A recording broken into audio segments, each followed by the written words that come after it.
Hi, I'm Brian. This is Kate, and you're on Herbal Turtle Farms.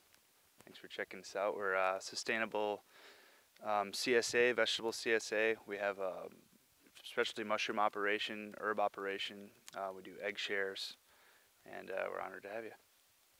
Most of my relatives are farmers, and I always wanted to farm growing up. It was always a big dream that I had, and everyone thought that I was kind of crazy for wanting to do it. I was a young girl living in town that had no idea what farming was really all about. So when I went to college, I studied international relations and kind of got away from the farming thing a little bit. And then I started working at a coffee shop here in town that's doing local and organic food made from scratch, and just learned a lot of things from them and met a lot of the farmers that were bringing our food in and seeing food being made the way that it should be made. And so then I decided to go into the Peace Corps after I graduated, and I needed some ag experience. So I did a CSA internship for a full season at Suncrest Gardens in Wisconsin.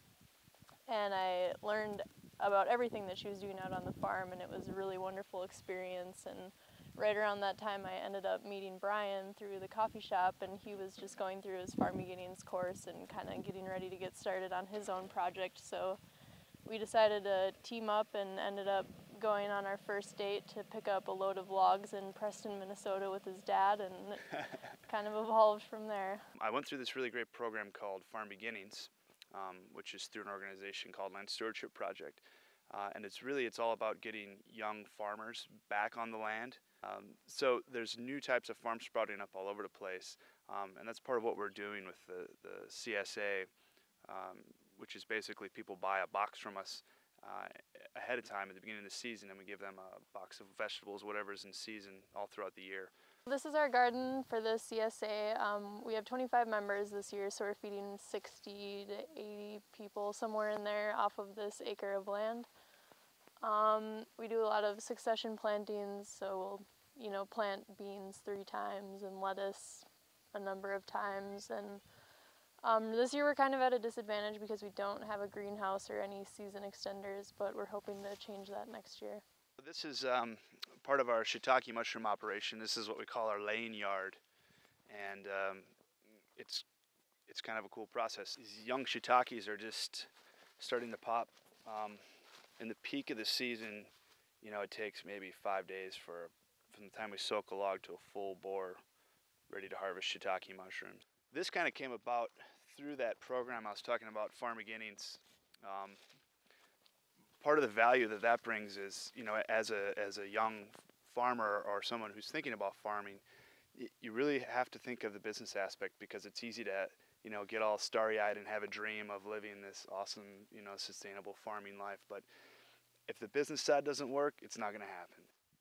We try to have as much diversity on the farm as possible. And so we've got a nice little apple orchard up on the hillside, and you can see the beehives next to it.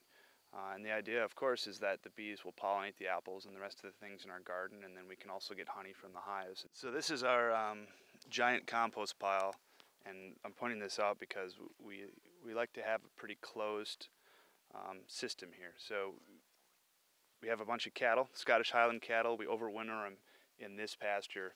They are really beautiful, beautiful animals. On top of that, they're pretty docile, they're pretty friendly. In the spring then we take a bobcat and we put it all up in a big pile, and then this becomes our compost. And so this is what we use for the garden. We don't really, at this point, buy anything in, and we're trying to keep it that way so that this farm is kind of self-sustaining. And we can be good stewards of the land by having a diverse group of life on the farm here. More and more, it seems like these types of operations that we're running here are something that younger people and people from our generation are starting to get back into. I don't know if it's because they're hearing a calling to get back on the land, or if they just want to try to live a different lifestyle. But when in my Farm Beginnings class, it was a good mix of, I'd say, 2/3 of the people were kind of our age, younger, 18 to 30, and then there was also a third of maybe conventional farmers that wanted to try something different, get organic, go to a smaller, different kind of operation. So it's kind of a good mix, but a lot of young people have started to get into CSAs lately. 10 years down the line, we would love to be doing what we're doing on a larger scale and hopefully incorporate some other enterprise to make it a little more well-rounded farm and bring in income from somewhere else.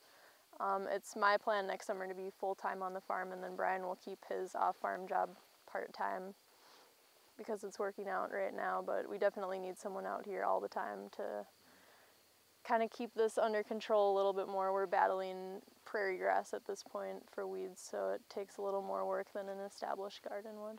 These apples are from the apple orchard and I picked them. And I'm gonna bring them to my class and so we can add them to our snack. We both kind of had a calling for this, and you know, years ago I stopped eating at McDonald's and that sort of thing because more and more started learning about how our food was actually put on our plate, which is something that more people, especially young people, should be conscious of. Think about where that meat came from, where the lettuce and onion came from, you know, where the grain in your bun came from. And once you start digging in there, you're probably going to make some changes in your life, at least about the way that you eat. And so that's why we're here, because we want to give people another option. We want people to be able to meet their farmers, know who their farmers are, and feel comfortable about the food that they're putting in their bodies and feeding to their families. And that is all the apples.